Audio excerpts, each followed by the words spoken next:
নতুন ভারতের নতুন উড়ান, বিকাশ, বিশ্বাস এবং সুযোগের বাজেট কেন্দ্রীয় অর্থমন্ত্রী নির্মলা সীতারমণের পেশ করা 2026-27 বাজেট, বললেন ত্রিপুরার মুখ্যমন্ত্রী ডাক্তার মানিক সাহা এবং বিজেপির সাংসদ তথা ত্রিপুরা প্রদেশ বিজেপির সভাপতি রাজীব ভট্টাচার্য। আজ সংসদে কেন্দ্রীয় অর্থমন্ত্রী নির্মলা সীতারমণের 2026-27 পেশ করা বাজেট নিয়ে প্রতিক্রিয়া ব্যক্ত করতে গিয়ে ত্রিপুরার মুখ্যমন্ত্রী ডাক্তার মানিক সাহা এবং ত্রিপুরা প্রদেশ বিজেপির সভাপতি তথা রাজ্যসভার সাংসদ রাজীব ভট্টাচার্য বলেন, বিকশিত ভারত বাজেট 2026-27 শুধু একটি অর্থনৈতিক ঘোষণা নয়, দেশের সামগ্রিক বিকাশের রূপরেখা। এই বাজেটে অবকাঠামো উন্নয়ন, কর্মসংস্থান সৃষ্টি, ডিজিটাল রূপান্তর, কৃষি ও এমএসএমই খাতে বিশেষ জোর, বিকশিত ভারতের দৃঢ় পদক্ষেপ। সংসদে এই বাজেট পেশ করায় কেন্দ্রীয় অর্থমন্ত্রী নির্মলা সীতারমণ এবং ভারতবর্ষের প্রধানমন্ত্রী নরেন্দ্র মোদীকে ধন্যবাদ জানিয়েছে সাংসদ রাজীব ভট্টাচার্য এবং ত্রিপুরার মুখ্যমন্ত্রী ডাক্তার মানিক সাহা।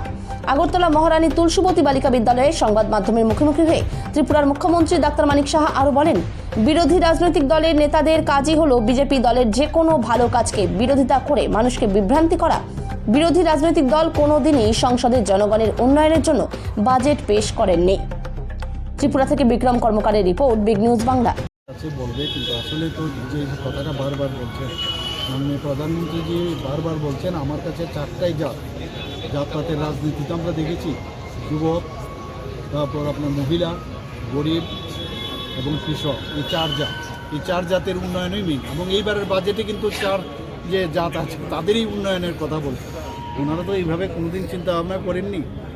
আজকে এই যে তিনটা পিলারের কথা বললাম আমি, ইনফ্রাস্ট্রাকচার, সবকা সাথ সবকা বিকাশ, তারপর আপনার প্রান্তিক এরিয়াতে তার উন্নয়ন, এবং প্রতিটা ঘরে উনি কি বলছেন, প্রতিটা ঘরে মানুষের যাতে আয় বৃদ্ধি হয় সেই ব্যবস্থা করছে। স্বাস্থ্য ব্যবস্থা আরও নতুন নতুন যে এখন এআই আসছে, সমস্ত যে আমাদের যে কোনো কাজে এআইকে যাতে যুক্ত করা যায়, প্রযুক্তিকে আরও ব্যবহার করা যায়, সেটার উপর জোর দেওয়া হয়েছে। বিভিন্ন ব্যবস্থা আপনি দেখেছেন, বিভিন্ন জায়গায় আমরা দেখছি, রোডওয়েজই হোক, আমাদের ট্রেনের স্পিড ট্রেনই হোক, সব বিষয়ে করিডোর বানাচ্ছেন একটু। তো আমি আশা করি এই বাজেটের এগেনস্টে বলার অন্তত সাধারণ মানুষ বলবে না যে বাজেট খারাপ হয়েছে, খুবই ভালো হয়েছে।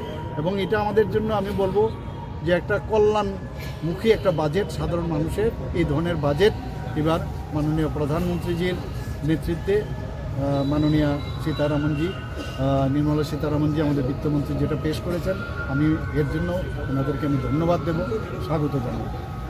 ত্রিপুরার জন্য তো আমি বলছি, আমি তো পুরো যখন আরও ডিটেলস আসবে আমি বলবো যে আরও কী আমরা ত্রিপুরা পেলাম, আগামী দিনে আমাদের কী সুবিধা হবে।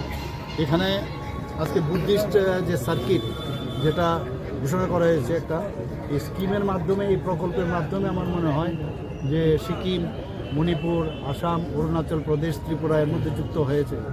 এর মধ্যে বিশেষ করে পিলগ্রিমস যারা আছে ওরা কিন্তু এই মণিপুর, শুদ্ধ এই রাজ্যগুলো কিন্তু একসাথে যোগ হবে। এতে করে আমাদের যখনই পিলগ্রিমস আসবে, এই সার্কিটে মানুষ আসা যাওয়া করবে, অর্থনীতিও বাড়বে রাজ্যের, আর মানুষের কাজের সুবিধাও বাড়বে, পর্যটকরাও এখানে আসবে, ত্রিপুরা সম্পর্কেও জানবে। এটা গেল একদিক। দ্বিতীয় হচ্ছে যে মাননীয় প্রধানমন্ত্রীজি বারবার বলছেন যে পূর্বোত্তরে যে আমাদের পর্যটক, যে এটার উপরে যাতে বেশি আরও জোর দেওয়া যায়, তার জন্য উনি কিন্তু এইবারের বাজেটের মধ্যে নির্মলা সীতারামনজি এর মধ্যেও কিন্তু জোর দিয়েছে। অত্যন্ত ভালো বাজেট হয়েছে ত্রিপুরার জন্য, নিশ্চয়ই এটা আরও ফলদায়ক হবে। এবং আমি আরও পুরো ডিটেলস দিয়ে কালকে আমি আপনাদের ডাকবো, আমি আশা করছি কালকে আমি ডাকবো। কালকে যদি না হয় তাহলে পরের দিন হবে, কিন্তু আপনাদের ডেকে আমি পুরো ডিটেলস নিয়ে, কারণ আজকে খালি এমনিতে দেখলাম, সব ডিটেলস তো পাওয়া যাবে না, ডিটেলস আসলে আপনাদের সামনে আমি সব কিছু আপনাদের গোচরে।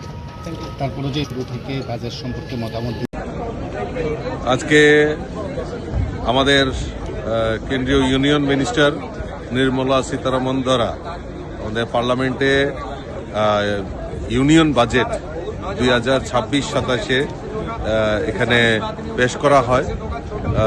সেটা আমাদের কাছে একটা বড় অ্যাচিভমেন্ট যে আমাদের কেন্দ্রীয় সরকার যে বাজেট, যেখানে আমাদের মোদিজি যেটা বলছিলেন বিকশিত ভারত এবং আত্মনির্ভর ভারত, সেটাকে গুরুত্ব দিয়ে আমাদের এই বাজেট যদি আমরা পর্যালোচনা করি তা আমরা অনুরূপ আমরা দেখতে পারব। এবং যে বিকশিত ভারত এবং আত্মনির্ভর ভারতের কথা বারবার বলা হচ্ছে, সেটাকেই প্রাধান্য দিয়ে আমাদের এই বাজেট সেখানে পেশ করেছেন নির্মলা সীতারামন।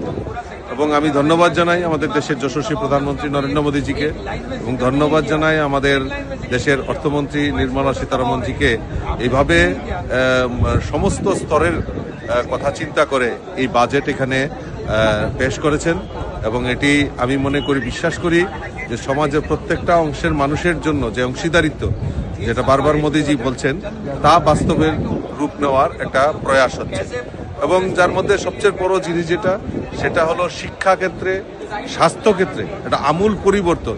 যে মৌলিক চাহিদাগুলি, যেটা বারবার মোদীজি বলছেন যে আমাদের এই শিক্ষা নীতিকে পরিবর্তন দরকার এবং শিক্ষার ক্ষেত্রে আমাদেরকে আরো বেশি করে বিনিয়োগ করা দরকার। সেই শিক্ষা ক্ষেত্রেই হোক, স্বাস্থ্য ক্ষেত্রেই হোক, সেগুলিকে আরো বেশি করে প্রোৎসাহিত করার জন্য বাজেটে সেখানে প্রভিশন রাখা হয়েছে। গরিব মানুষদের জন্য যে আয়কর যেটা করা হবে, নতুন একটা আয়করের এখানে প্রভিশন রাখা হয়েছে, আয়কর দেওয়ার ক্ষেত্রে সরলীকরণ করা।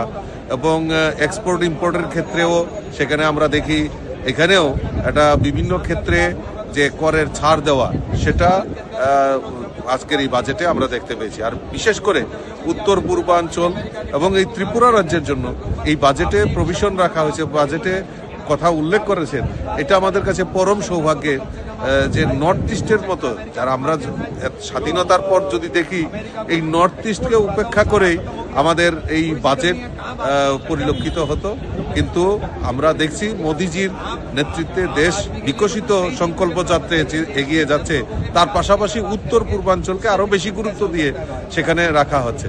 বিশেষ করে আমাদের এই ত্রিপুরা রাজ্যের কথাও এই বাজেটে এখানে উল্লেখ করা হয়েছে।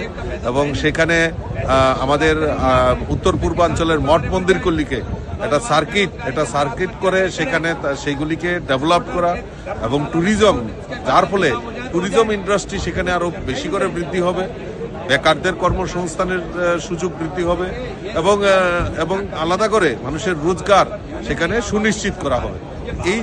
এই সমস্ত দিকগুলি আমি মনে করি এটা একটা বাজেটের বিশাল বড় অ্যাচিভমেন্ট। এবং আমি আবারও ধন্যবাদ জানাই আমাদের দেশের যশস্বী প্রধানমন্ত্রী নরেন্দ্র মোদীজিকে, ধন্যবাদ জানাই আমাদের ইউনিয়ন মিনিস্টার ফাইন্যান্স নির্মলা সীতারামনজিকে, যে এরকম এত সুন্দর একটা বাজেট এবং সর্বক্ষেত্রে মানুষের যাতে তাতে লাভ নিতে পারে তার ব্যবস্থা করার জন্য আমি ওনাদেরকে অসংখ্য ধন্যবাদ জানাচ্ছি।